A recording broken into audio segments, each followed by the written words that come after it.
Hello guys, in this video I am going to show you how to set the filter for the aircraft model in the Planes Live application. But first I just want to mention, don't forget to subscribe to my channel, because at 10,000 subscribers I am going to show you my whole YouTube revenue statistics and growth strategy, as well as how to make money online. Let's jump into it.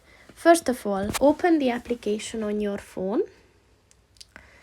And then click on the 3 lines button at the top of the page on the right.